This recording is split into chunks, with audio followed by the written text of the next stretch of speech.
Allah menceritakan dalam Quran surah Al-An'am ayat terakhir, derajat manusia tidak sama.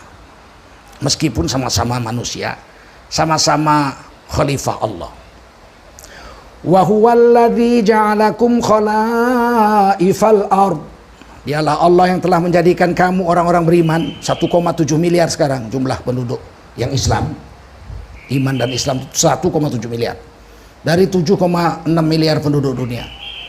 Allah jadikan kamu orang-orang beriman jadi khalifah-khalifahnya di atas dunia. Wa rafa'a ba'dakum fawqa ba'din darajat.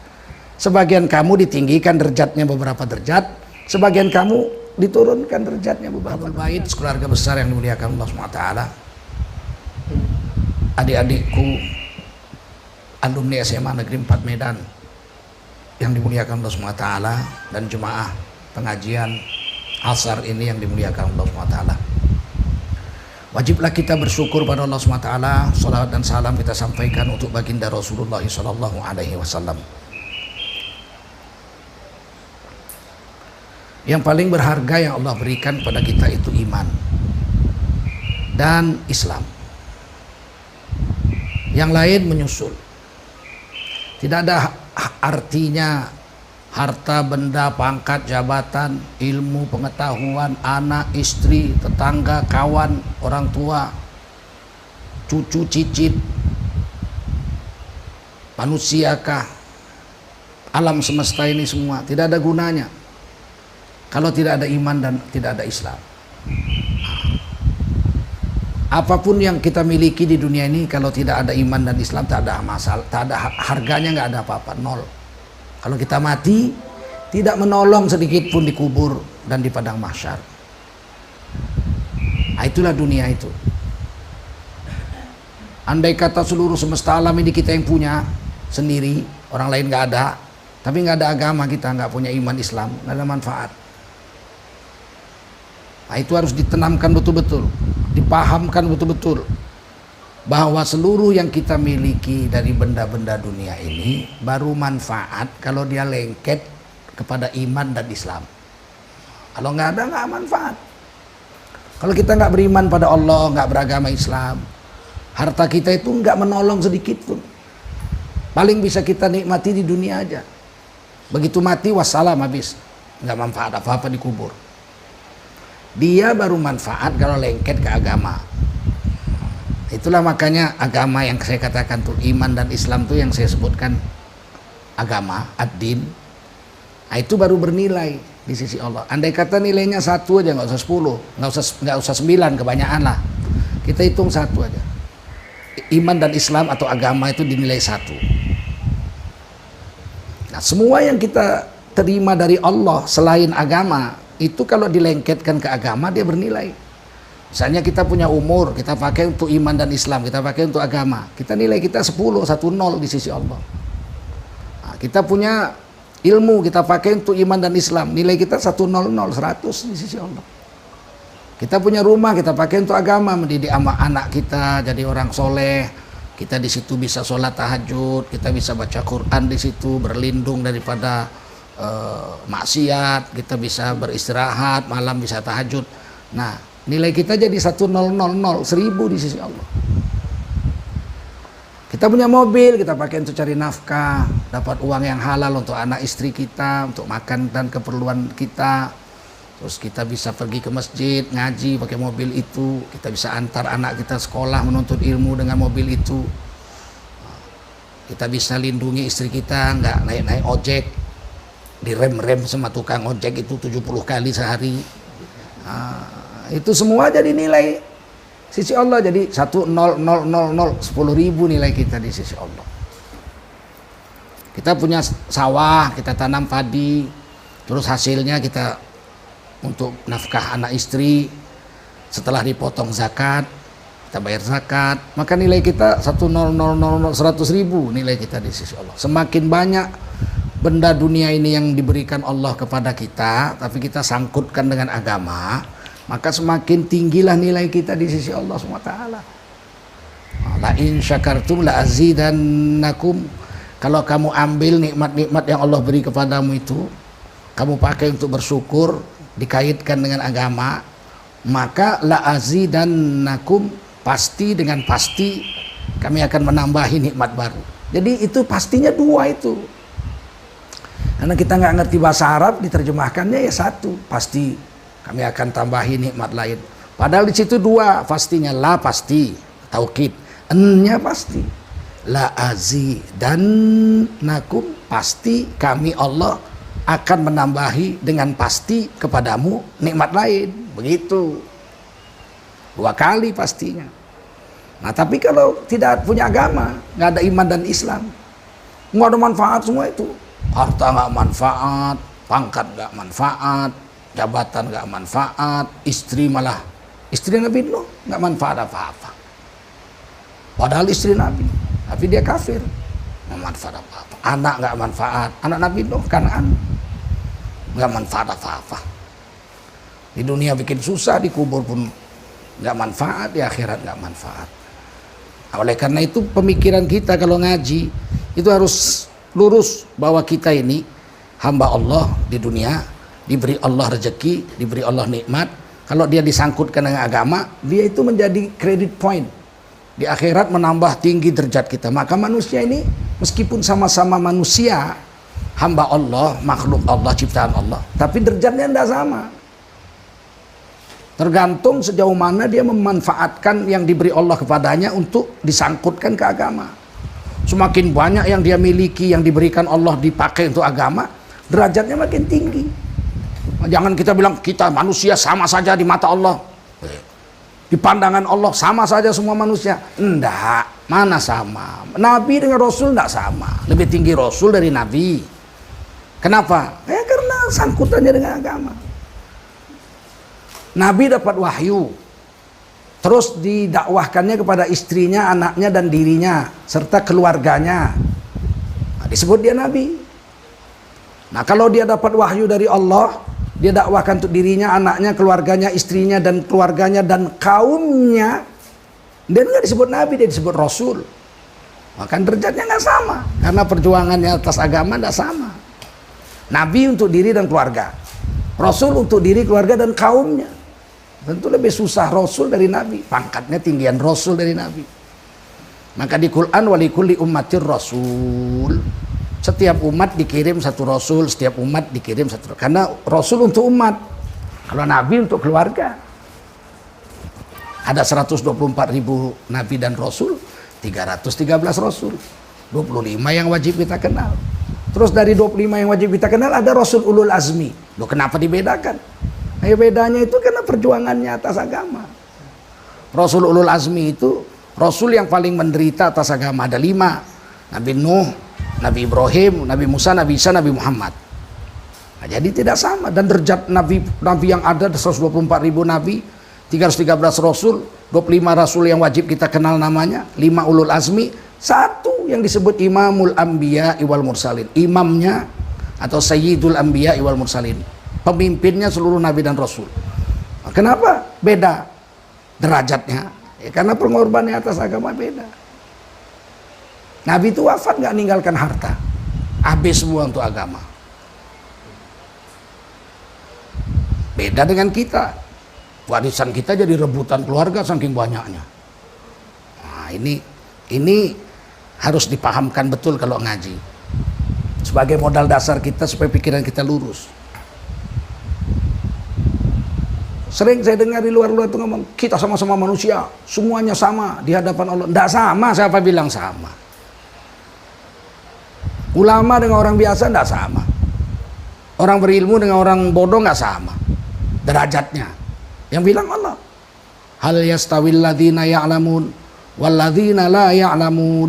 Adakah sama kedudukan orang yang berilmu dengan orang yang tidak berilmu? Nah, itu pertanyaan itu. Tapi bimakna nafi. Kalau dalam bahasa Arabnya gini, ada pertanyaan di Quran, tidak perlu dijawab pertanyaan itu, tapi pertanyaan itu artinya adalah menidakkan. Nah, jadi bentuknya pertanyaan tapi artinya kalimat negatif, tidak, menidakkan. Hal yastawil ladzina ya'lamun wal ladzina la ya'lamun. Kalau diartikan itu, adakah sama orang berilmu dengan orang yang tidak berilmu? Tapi diartikannya nggak begitu. Diartikannya tidaklah sama orang yang tidak berilmu dengan orang yang berilmu. Itu dia maksudnya. Meskipun bentuknya bertanya. Alaihissallahu bi ahkamil hakimin. Itu bentuknya pertanyaan. Adakah hakim yang lebih adil dari Allah? Tapi maksudnya itu tidak ada hakim yang seadil Allah. Maksudnya begitu.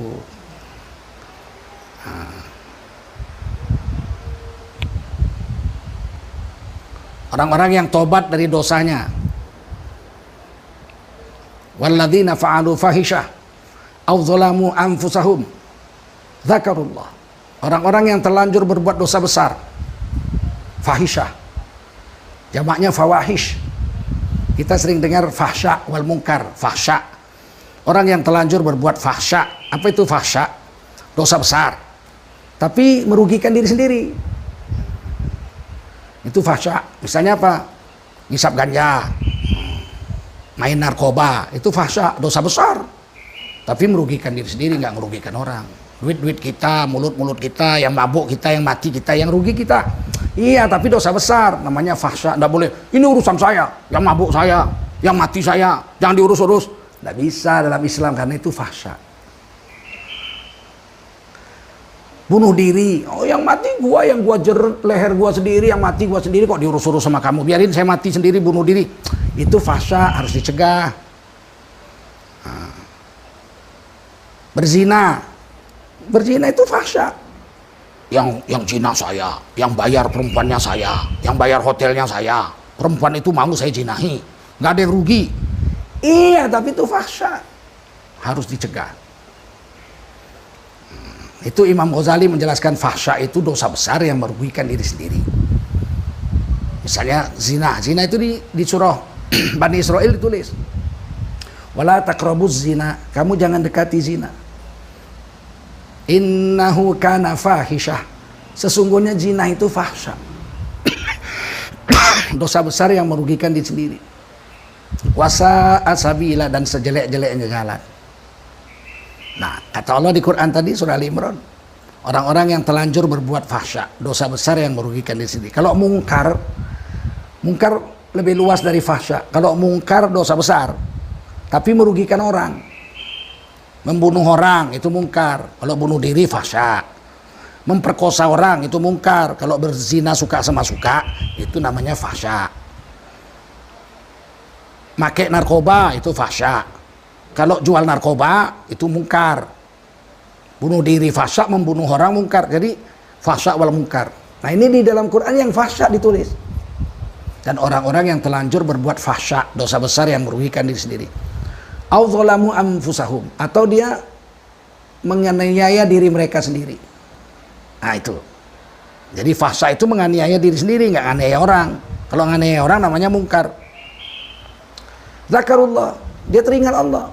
Fastaghfaru li dzunubihim, segera.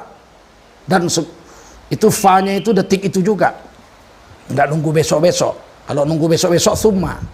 Kemudian bahasa Arab itu kalau kemudiannya summa itu pakai waktu. Kalau kemudian dalam bahasa Arab Allah pakai fa, itu detik itu juga, nggak nunggu-nunggu. Fastaghfaru li dzunubihim, detik itu juga dia ingat Allah, dia tobat, minta ampun. Ah, ditanya sama Allah, wa may yaghfiru dzunuba illallah. Ini kalimat tanya. Siapakah yang bisa mengampuni dosa selain Allah? Ini kalimat tanya, tapi artinya menidakkan. Tidak ada yang bisa mengampuni dosa selain Allah. Nah, gitu. Dia bimakna nafi. Allah sendiri yang mengatakan orang berilmu dengan orang yang tidak berilmu itu tidak sama. Hal yastawil ladzina ya'lamun wal ladzina la ya'lamun, tanda tanya. Adakah orang berilmu dengan orang tidak berilmu sama? Nah, di situ tidaklah sama orang berilmu dengan orang tidak berilmu. Jadi derajat tidak sama. Stop mengatakan semua manusia sama saja. Mana sama? Pembohong dengan nggak pembohong mana sama? Betul. Presiden jujur dengan presiden tukang ngibul kan nggak sama. Kita aja lihatnya jijik. Lihat wajahnya aja enak, muntah udah sampai sini. Selalu ngomong pelintat-pelintur aja, ini hari bilang begini, besok bilang begitu. Dan nggak tahu malu gitu. Terus pula berulang-ulang, dasar pembohong. Allah menceritakan dalam Quran surah Al-An'am ayat terakhir, derajat manusia tidak sama. Meskipun sama-sama manusia, sama-sama khalifah Allah. Wa huwallazi ja'alakum khalaifal ard. Dialah Allah yang telah menjadikan kamu orang-orang beriman. 1,7 miliar sekarang jumlah penduduk yang Islam. Iman dan Islam 1,7 miliar. Dari 7,6 miliar penduduk dunia. Allah jadikan kamu orang-orang beriman jadi khalifah-khalifahnya di atas dunia. Wa rafa'a ba'dakum fawqa ba'din darajat. Sebagian kamu ditinggikan derajatnya beberapa derajat, sebagian kamu diturunkan derajatnya beberapa derajat. Ada yang jadi maling, tentu derajatnya rendah. Betul? Betul nggak? Nah, maling sama hafiz Quran sama derajatnya. Tiba-tiba yang satu hafiz Quran tiap hari siang malam menghafal Quran, mengulangi Quran tiap hari 6 juz, tuh jaga wudu, sholat dia jaga, malam-malam Islam dia jaga. Yang satu maling, nyolong sana nyolong sini, nipu sana nipu sini, ngibul sana ngibul sini. Tiba-tiba di akhirat sama-sama masuk surga, sebelah-sebelahan. Wah, kamu maling juga? Kata si maling ini. Oh enggak, saya penghafal Quran, nggak pernah nyolong saya. Kamu penghafal Quran? Enggak, saya maling. Mau kemana? Ke surga.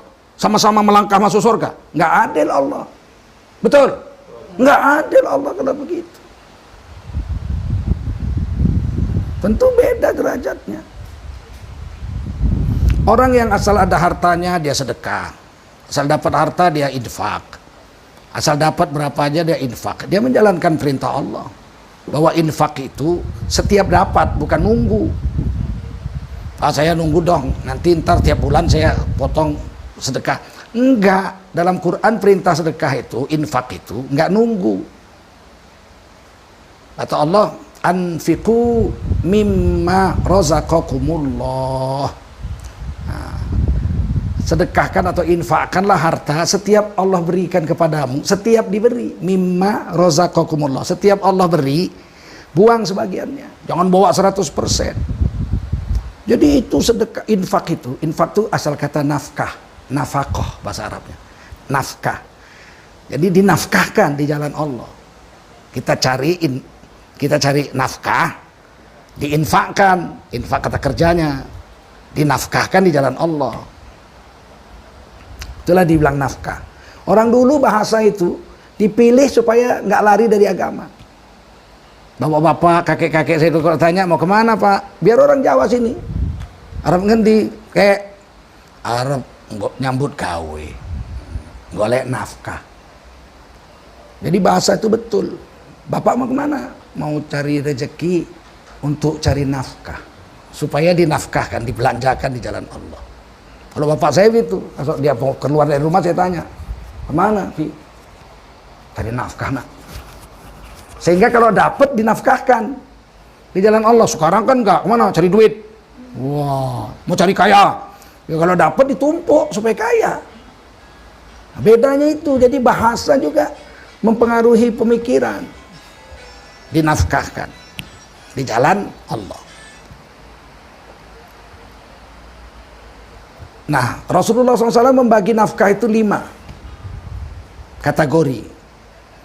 Pertama, nafkah wajib. Jadi kalau kita cari nafkah, dapat diinfakkan. Anfiqu mimma razaqakumullah. Dinafkahkan di jalan Allah. Dan hukumnya wajib. Loh, ada infak yang wajib? Ada. Belanja yang wajib itu ada. Infak itu nafkah, artinya belanja. Belanja yang wajib itu ada. Apa? Kasih makan istri, wajib itu. Kasih makan anak yang kasih kita tanggung, yang belum akil balik, wajib itu. Sampai dia akil balik kalau laki-laki. Kalau akil balik sebetulnya udah sunat aja bapak ngasih makan itu. Karena dia udah bisa cari makan juga, membantu dirinya sendiri. Apa yang dia bisa? Pulang sekolah dia misalnya part timer. Kalau di luar negeri, saya di luar negeri biasa itu. Pulang kuliah cuci piring di restoran. Part timer namanya, 3 jam nanti dapat duit untuk ongkos dia hari-hari kuliah atau sekolah. Dia nggak minta sama bapaknya. Nanti dia pulang habis maghrib. Nah, padahal dia kuliah atau sekolah sampai jam 1 siang. Tapi dia kerja. Nah, habis maghrib dia pulang, dia mandi, makan malam, dia belajar 1 jam 2 jam untuk pelajaran besok, diulangnya. Jadi dia namanya part-timer. Dan yang menjalankan itu justru orang-orang kafir sekarang. Orang Islam, pulang, tidur, mamaknya masak, bapaknya bersihin halaman, dia nggak peduli aja. Padahal dia udah akil balik. Udah nggak wajib sebetulnya seorang ayah memberi makan seorang anak laki-laki yang sudah akil balik. Kalaupun dikasih, sunat aja itu. Tapi anak perempuan lain. Kalau anak perempuan sampai dia menikah, wajib diberi nafkah. Nafkah wajib itu. Nah, kalau suami nggak kerja, istrinya kerja, berdosa suami itu. Nggak boleh suami nggak kerja cari nafkah, mesti cari. Biar jadi pemulung, biar jadi. Dulu dekat rumah saya di Tanjung Sari Setiabudi itu ada namanya kakek Joyo. Udah tua sebetulnya kakek Joyo itu, anaknya banyak, cucunya pun ada. Dia itu punya rumah, tapi dia setiap hari keluar dengan sepedanya bawa cangkol, bawa pacul, diikat dia di sepedanya itu. Datangi rumah-rumah orang, termasuk rumah saya itu, rumah ibu saya. Datang dia, Bu, saya bersihkan halamannya. Oh ya silakan. Ya, seharian, kadang 2 hari dibersihkan halaman tuh, rumputnya dirapiin, dicabut. Terus ibu saya suka memindah-mindahkan lubang sampah.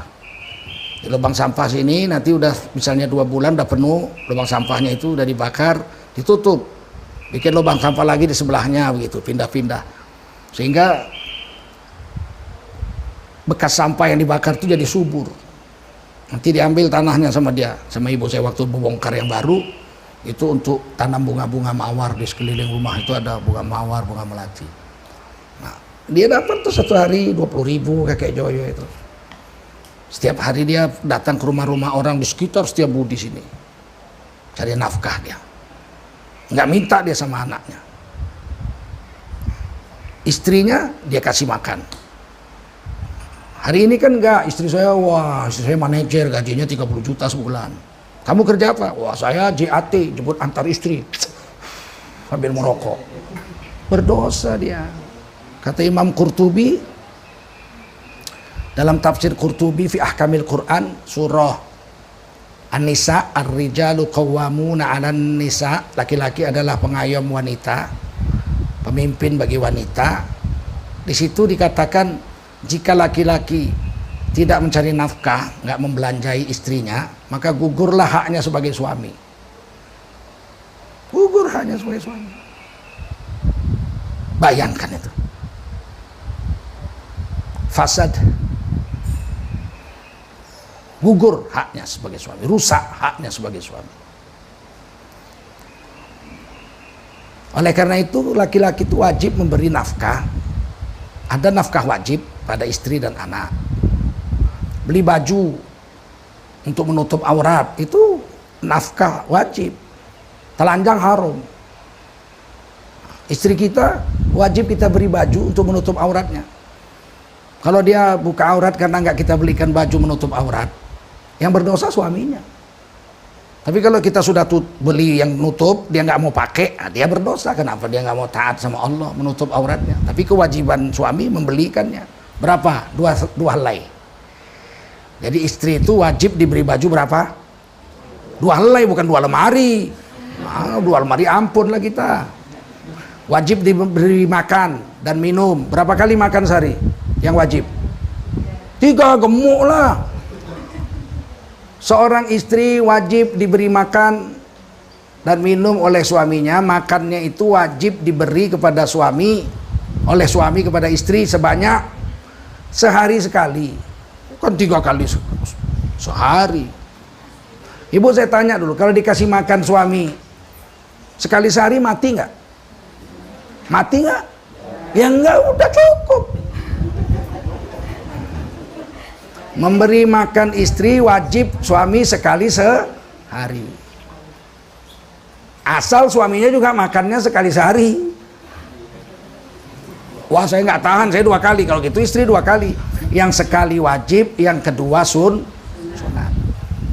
Kalau kita beri makan istri 3 kali sehari, yang wajib itu makan yang pertama, yang kedua, ketiga sunat. Makanya ibu kalau minta makan sama suami, kalau yang kedua, ketiga jangan marah-marah. Minta yang sunat kok marah-marah. Indahnya Islam. Memberi baju 2 helai lengkap dari kepala sampai kaki. 2 helai Lebih dari 2 sedekah. Tapi jangan sampai 2 lemari. Sebab baju kita ini kalau 40 hari nggak dipakai, dia melaknat orang yang punya baju. Nggak mau. Kalau saya nggak mau dilaknat baju saya. Baju saya 7. Kalau saya buat yang baru, udah ada yang 7 tahun, warnanya sudah kusam.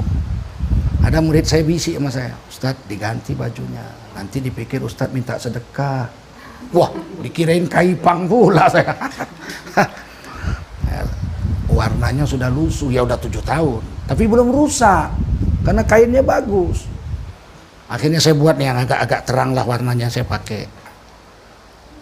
Kalau 40 nggak dipakai baju 40 hari, dia melaknati orang yang punya. Jadi ibu-ibu periksa baju yang udah nggak mungkin ibu pakai. Kadang-kadang perempuan ini aneh, dia punya perasaan halus ya. Tuh 9 perasaan istri tuh perempuan. Baju SMA masih disimpan. Badannya udah 4 kali mekar dari situ. Badannya udah sebesar kulkas. Baju masih disimpan. Ini baju kapan? Waktu saya masih langsing. SMA dulu tahun 91. Sekarang 2020. Udah 4 kali besar dari itu, sebesar kulkas. Ngapain disimpan? Kasih sama orang yang bisa pakai. Berpahala lagi kita.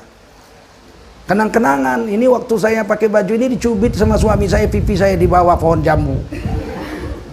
Tahu saya dikenang-kenang hal yang seperti itu.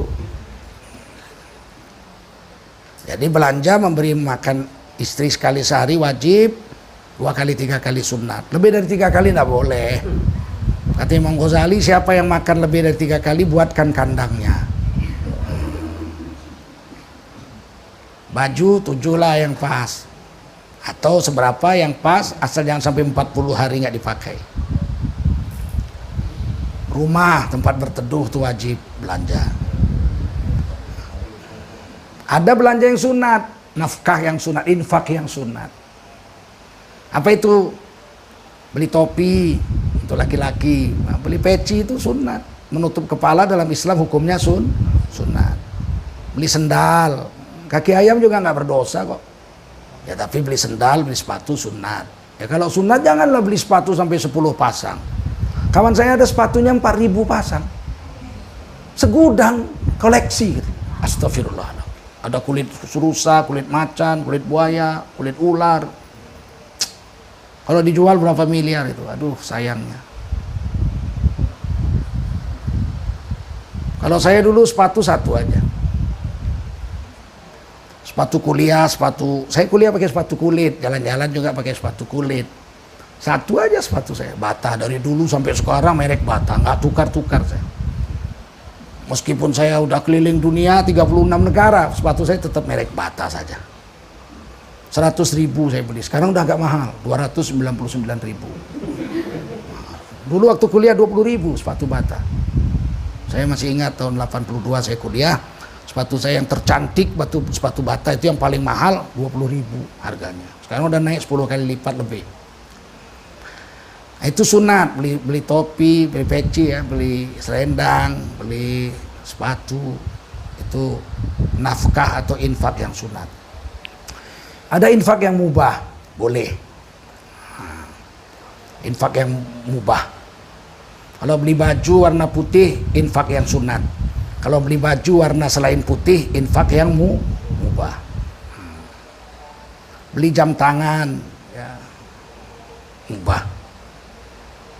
Kemudian kalau beli cincin sunat, ya, Rasulullah pakai cincin. Ada infak yang mubah. Kemudian ada infak yang makruh. Ada infak yang makruh. Beli kartu remi, beli batu itu apa namanya? Dam. Main dam. Nah, itu infak yang makruh. Beli jengkol. Beli jengkol itu makruh. Uang untuk beli jengkol itu hukumnya makruh. Nggak dapat pahala itu. Kalau nggak dibelinya malah berpahala. Nggak jadi beli jengkol. Beli apel aja. Berpahala. Nah itu dia. Tapi kalau beli jengkol dia tidak berdosa. Makruh itu karoha, dibenci. Asal kata karoha benci, makruh sesuatu yang dibenci oleh Allah dan Rasul. Orang makan makruh, hilang haknya sholat Jumat berjemaah di masjid. Sholat zuhur aja dia. Kalau makan makruh.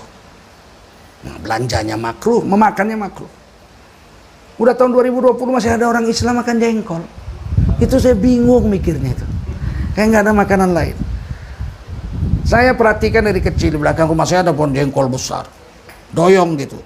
Kalau pagi-pagi saya sekolahnya siang. Waktu SD sampai kelas 4 sekolahnya siang. Saya naik pohon jengkol itu pagi-pagi. Habis sarapan naik pohon jengkol. Saya panjat kayak kucing manjat karena besar nggak bisa dipeluk. Panjat gitu sampai di bengkokan itu saya duduk. Matahari dari timur, jadi kena matahari, saya duduk situ sampai berkeringat-keringat. Kata ibu saya, ngapain kau situ nak? Nah, jemur-jemur Umi, disuruh ibu-ibu saya. Katanya kalau berjemur pagi itu sehat. Ada sinar ultraviolet. Saya memang berjemur pagi-pagi itu. Apa yang terjadi saya lihat sini masih perkebunan ini.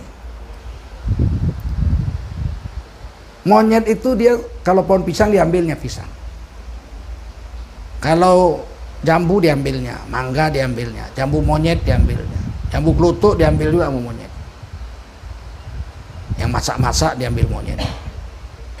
Bahkan pohon karet, buah karet pun diambil monyet. Saya perhatikan bertahun-tahun buahnya itu berkarung-karung diambil orang gratis, nggak pernah ibu saya jual. Bu minta jengkolnya, ambil aja berkarung-karung. Nggak pernah sekalipun saya lihat monyet datang ke pohon jengkol itu.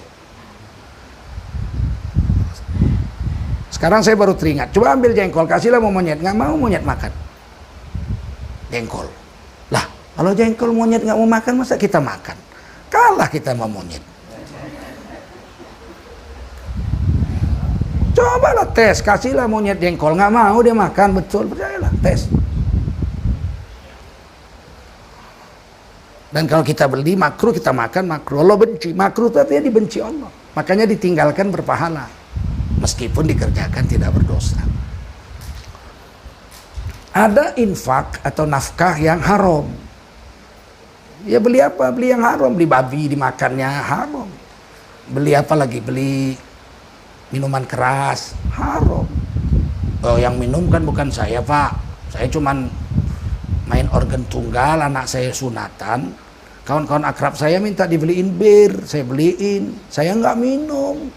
Ya itu kamu belanja nafkah, berinfak, tapi infaknya haram. Yang bahaya itu 17 Agustus.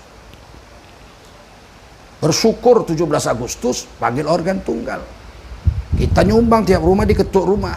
Untuk apa ini? 17 Agustus kita mau manggil organ tunggal. Perempuannya joget kayak ulat bulu disiram bensin. Dosanya kita ikut juga, karena itu infak kita, infak yang haram. Kapankah berinfak itu? Setiap dapat rezeki. Untuk apa? Paling nggak untuk yang 3 aja. Yang wajib, yang sunat, dan yang mubah. Nggak ada yang lain. Yang makruh jangan, yang haram jangan. Kapan dia waktunya? Anfiqu mimma razaqakumullah. Infakkanlah hartamu setiap dapat. Kalau nunggu nggak jadi itu infak. Kalau nunggu gajian, langsung keluarkan aja. Kalau kami dulu begitu, gajian diusul 57.000, 7.000 nggak dibawa pulang, bagi tukang potong rumput di sastra, itu fakultas sastra, tukang potong rumput kah, tukang bersihkan WC kah, cleaning service kan kasih. Jangan dibawa pulang. Kalau udah dibawa pulang diambil istri, jangan harap. Kita mau minta lagi untuk sepeda, untuk beli minyak Honda aja nggak dikasihnya. Ah kemarin sudah katanya. Awak yang nyari, diminta balik nggak dikasihnya. Itulah hebatnya istri zaman sekarang. Oh, udah dipegangnya, jangan harap kita minta lagi. Air aja digenggamnya nggak netes, apalagi duit.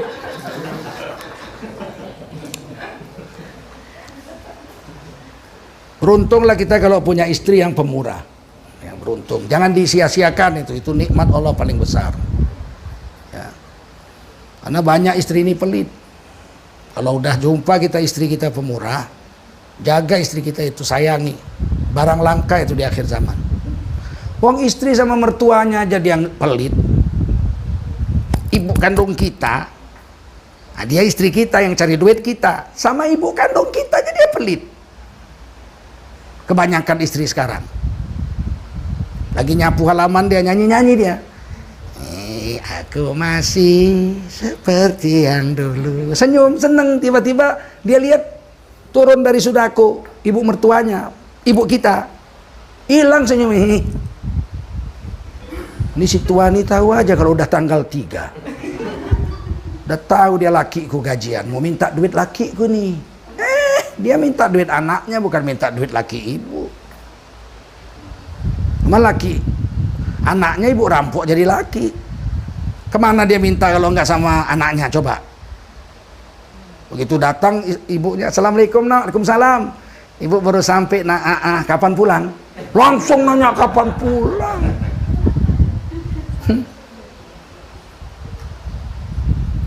Coba kalau ibunya kandung yang datang, mertua kita, dari jauh udah dikejarnya, ibu. Masuk bu, ibu nggak lama nak, besok udah pulang. Jangan bu, seminggu di sini bu. Kalau ibunya, kalau ibu kita nggak ditanyanya kapan pulang langsung. Kalau ibunya kari kambing, soto Medan, makanannya serpis-serpis, udang bakar, hebat-hebat. Kalau ibu kita yang datang, sambal teri sama kacang. Ibu kita udah 75 tahun, diisapnya setengah jam. Kejam kali. Kalau ibu-ibu kejam sama mertua, 20 tahun yang akan datang, menantu ibu akan 2 kali lebih kejam sama ibu. Percayalah, itu siapa menabur angin akan menuai badai. Nggak usah jauh-jauh lah. Kalau kita baik sama mertua, nanti menantu kita baik sama kita. Begitu aja. Nggak usah, kalau di akhirat udahlah. Durhaka udah pasti dosa besar. Tapi di dunia pun udah merasakan itu. Oleh karena itu kalau mau infak langsung aja. Kita dokter nih, praktek malam, dapat pasien 10. Yang paling kaya sebetulnya dokter spesialis. Sekali ketuk aja, tuk. Bukan jadi tahu penyakit kawan tuh. Diketuknya, periksanya napasnya, ditanyanya, sakit apa pak? Kalau pasien tuh diem aja nggak taunya dokter tuh obatnya. Sakit apa pak? Bengek ustaz, apa dokter? Oh iya. Udah berapa hari? Nggak tahu juga dia. Udah 3 hari. Oh iya, baru dikasihnya resep 250.000. Cuman ketuk aja, 250.000.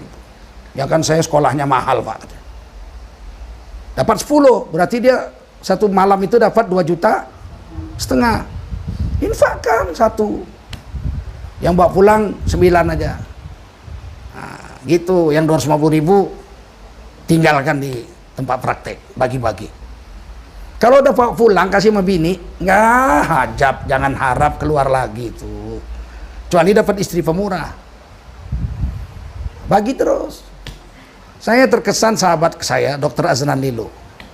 Sekarang aja baru populer, saya dari dulu udah tahu. Rumahnya pun depan rumah saya, depan Jalan Barokah, lu di USU, Jalan Tridharma. Saya itu kuliah tahun 82. Baru masuk kuliah sebulan atau 2 bulan saya demam. Saya itu 3 tahun sekali, 2 tahun sekali gitu saya kena demam itu. Dulu saya agak heran juga kenapa demam gitu, sehat saya, olahraga bagus, semua bagus. Belakangan baru saya tahu rupanya hadis demam itu salah satu cara Allah membersihkan tubuh kita dari kuman, penyakit. Jadi demam itu membakar kuman-kuman yang ada dalam tubuh kita, penyakit-penyakit dibakar oleh demam. Jadi nggak usah mengeluh kalau demam. Memang sahabat dulu kalau nggak demam dia nangis, dia doa sama Allah, kapan saya demam ya Allah. Sahabat-sahabat Rasulullah. Nah, saya demam, saya datang ke puskesmas depan Fakultas Sastra, Pusat Kesehatan Mahasiswa. Entah masih ada entah enggak sekarang itu. Di USU Jalan Universitas, depan Fakultas Sastra.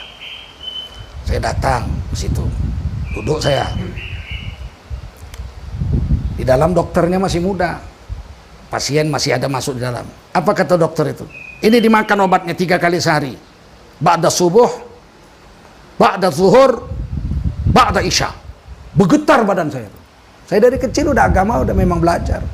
SMA kelas 1 sudah jadi guru saya di Madrasah Ibtidaiyah Muhammadiyah sini Tanjung Sari, Pasar 1. Bergetar saya, apa? Hebat kali dokter. Zaman itu orang soleh nggak ada, payah cari orang soleh. Zaman saya masih muda-muda, rata-rata orang bejatnya yang ada.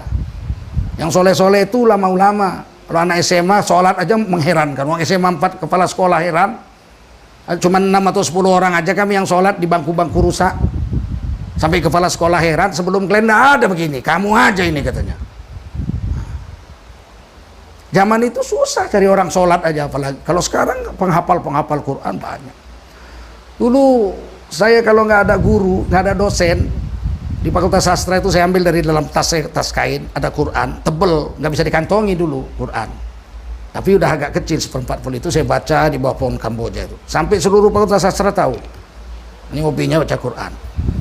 Karena nggak ada Quran yang bisa dikantongi waktu itu. Sekarang setiap orang naik bus, naik kereta api sambil bergantungan baca Quran orang. Puluhan anak-anak muda sekarang begitu. Zaman saya dulu saya sendiri Fakultas Sastra.